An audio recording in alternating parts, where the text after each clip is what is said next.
प्रचार कर रही हैं। इसके अलावा सरकार ने राज्य युवा नीति 2016 को भी मंजूरी दे दी है। ये तमाम खबरें देखिए यूपी सुपरफास्ट में।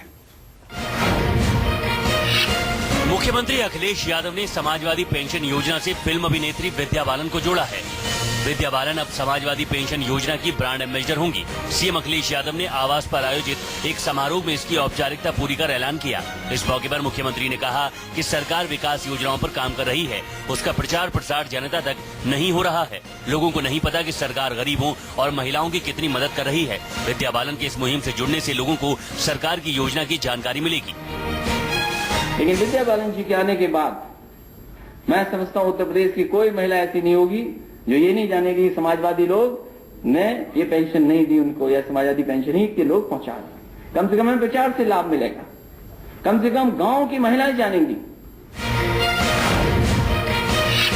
मुख्यमंत्री अखिलेश यादव ने समाजवादी पेंशन योजना को लेकर ऐलान किया है कि आने वाले दिनों में 55 से बढ़ाकर 70 लाख महिलाओं को इस पेंशन योजना से जोड़ा जाएगा। मुख्यमंत्री ने ये भी ऐलान किया कि ये पेंशन अब 6 महीने पर नहीं बल्कि हर महीने मिला करेगी और सीधे महिला के बैंक अकाउंट में पेंशन जाएगी। मुख्यमंत्री ने कहा कि सरकार लोहिया आवास भी दे रही है। पेंशन की रकम और मकान की सहायता मिल जाने से लोगों का जीवन आसान हो जाएगा।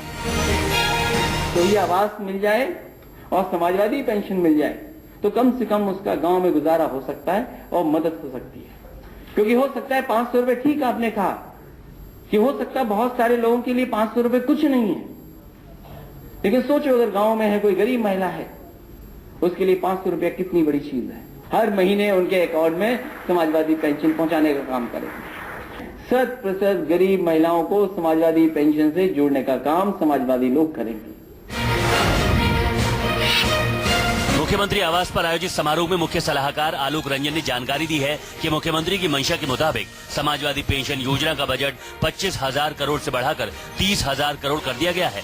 अब तक 55 लाख महिलाएं इसका सीधे लाभ ले रही हैं। मुख्यमंत्री की इच्छा के मुताबिक सरकार पेंशन की रकम 500 रुपए प्रति माह से बढ़ाकर 750 रुपए प्रति माह करने जा रही है। पेंशन की रकम बढ़ जाने से लोगों को और ज्यादा आसानी होगी और महिलाएं अपनी जरूरत का खर्च निकाल पाएंगी। आलोक रंजन ने सीएम को जानकारी भी दी कि पेंशन बढ़ाने की योजना पर सही दिशा में तेजी से काम चल रहा है। इस योजना में प्रथम वर्ष में 45 लाख का लक्ष्य हम लोगों ने रखा था और इस लक्ष्य को पूरा किया गया। इसको फिर माननीय मुख्यमंत्री जी ने कहा, जब जहां जाते थे माननीय मुख्यमंत्री जी वहां डिमांड आती थी कि हमको भी इसमें शामिल करिए, हमको भी इसमें भागीदारी बनाइए, तो निर्देश दिए माननीय मुख्यमंत्री जी ने कि इसको बढ़ाकर आप 55 लाख तक कर दीजिए। तो अब इसका लक्ष्य 55 लाख हो गया है। तो 55 लाख महिलाओं को, 55 लाख परिवारों तक ये 500 रुपए प्रति माह की पेंशन जो है वो हर माह पहुंच रही है। मैं समझता हूँ बड़ी भारी उपलब्धि है वर्तमान सरकार की। सीएम अखिलेश यादव ने युवाओं का भविष्य सुधारने के लिए ऐतिहासिक फैसला लिया है। सीएम ने उत्तर प्रदेश में राज्य युवा नीति 2016 को मंजूरी दे दी है। इससे प्रदेश की करीब 39% आबादी को सीधे लाभ मिलेगा।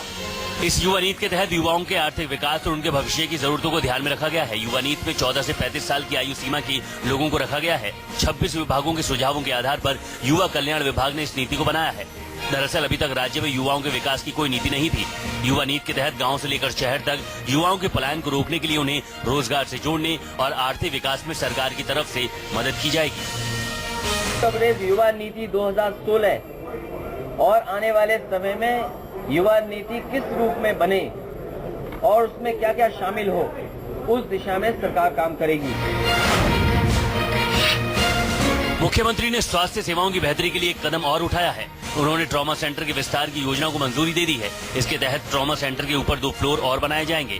साथ ही इन 2 फ्लोर्स पर इलाज की अत्याधुनिक सुविधाओं को विकसित किया जाएगा। अभी तक यहाँ पर सिर्फ 3 फ्लोर ही हैं, जबकि प्रदेश भर से मरीज यहाँ गंभीर हालत में आते हैं।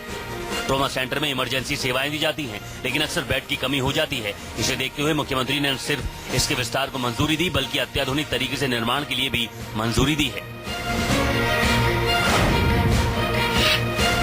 मुख्यमंत्री अखिलेश यादव ने दैनिक वेतन भोगी और संविदा पर काम करने वाले वर्क चार्ज कर्मचारियों को बड़ी सौगात दी है। सालों से लंबित उनकी मांग को पूरा करते हुए सीएम ने उन्हें नियमित करने का ऐलान कर दिया है। राज्य में ऐसे करीब 70,000 कर्मचारी हैं जो तृतीय और चतुर्थ श्रेणी में सालों से काम कर रहे हैं और उन्हें नियमित नहीं किया गया। अभी तक साल 1991 तक के कर्मचारियों को ही नियमित करने की नियमावली थी, लेकिन अखिलेश सरकार ने 2001 तक के कर्मचारियों को नियमित करने का फैसला किया है। इस ऐलान के बाद से दैनिक वेतन भोगी और संविदा पर काम करने वाले कर्मचारियों में खुशी की लहर दौड़ गई है। उत्तर प्रदेश सरकार ने स्वास्थ्य सेवाओं में एक और अहम फैसला किया है। इसके तहत गरीब तबके के मरीजों को मुफ्त सीटी स्कैन की सुविधा दी जाएगी। साथ में सभी तरह की जांचों को भी मुफ्त कर दिया गया है। ये सुविधा प्रदेश के हर जिला अस्पताल में तत्काल प्रभाव से लागू कर दी गई है। इसके अलावा प्रदेश के हर एक मंडल के हिसाब से 18 मंडलीय अस्पतालों में डायलिसिस सेवा के विस्तार को भी मंजूर कर लिया गया है। साथ ही स्वास्थ्य संबंधी शिकायतों के लिए जल्द ही 104 नंबर सेवा की शुरुआत भी की जाएगी।